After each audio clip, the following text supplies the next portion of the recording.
प्रभु यीशु मसीह के मधुर और मीठे नाम में आज दिनांक 14 फरवरी दिन शुक्रवार को आप सब श्रोताओं का हम स्वागत करते हैं।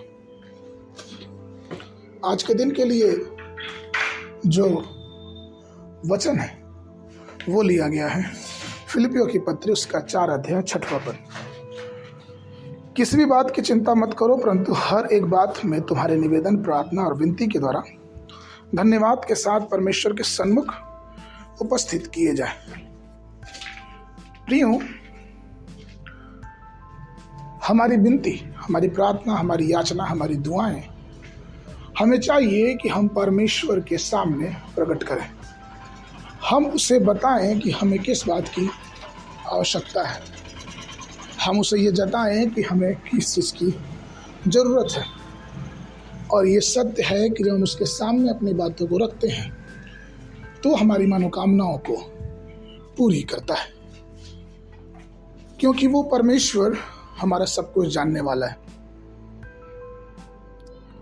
रविवार का दिन था। एक स्त्री, इससे पहले कि वो चर्च में जाए, एक प्रभु के दास के पास आई, पादरी साहब के पास, और उनसे कहा कि आपको मालूम मेरे पास ये दिक्कत है, वो तकलीफ है।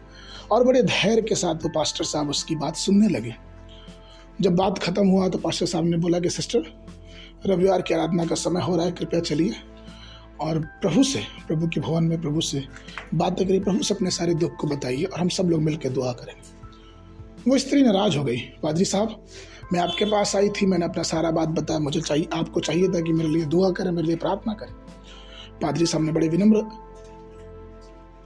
स्थिति में आकर उस स्त्री से कहा कि बहन, मैं आपके लिए दुआ करूंगा, लेकिन मैं ये चाहता हूं कि आप अपनी सारी बातों को खुद ही उस प्रभु से कहें, और जब हम उस प्रभु से कहेंगे तो प्रभु हमारी बातों को सुनेगा। लेकिन वो स्त्री इस पास्टर के इस व्यवहार से बहुत उदास हुई और चली गई।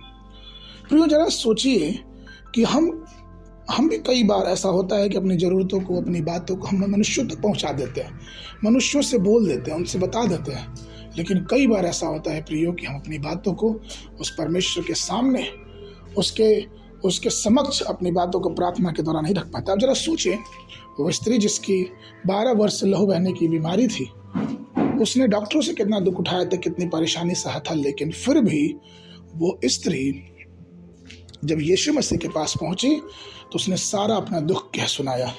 और वचन कहता है कि यीशु मसीह ने यीशु मसीह के छूने से वो स्त्री ठीक हो गई। प्रियो,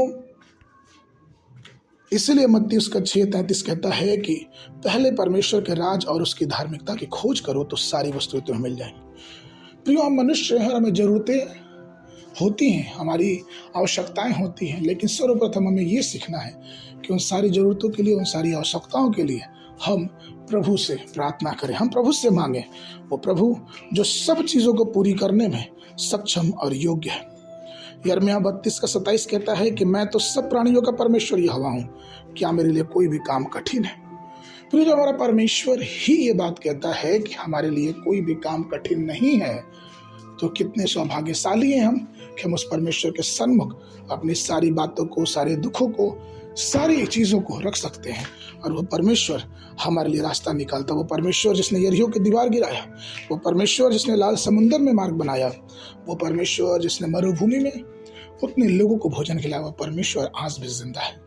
उस पर भरोसा रखें और अपनी विनती, अपनी ज़रूरतें परमेश्वर को बताएं और वह परमेश्वर आपकी ज़रूरतों को पूरा करेगा। आगे के मनन के लिए यिर्मयाह नबी की पुस्तक उसका 32 अध्याय 17 पद। हे प्रभु यहोवा, तूने बड़े सामर्थ और बड़ाई हुई भुजा से आकाश और पृथ्वी को बनाया, तेरे लिए कोई काम कठिन नहीं है। बाइबल अध्ययन के लिए सुबह के समय लय व्यवस्था की पुस्तक उसका 15 और 16 अध्याय, शाम के समय मत्ती उसका 27 अध्याय 1 पद से लेके 26 पद तक। परमेश्वर आप सबको आशीष देवे।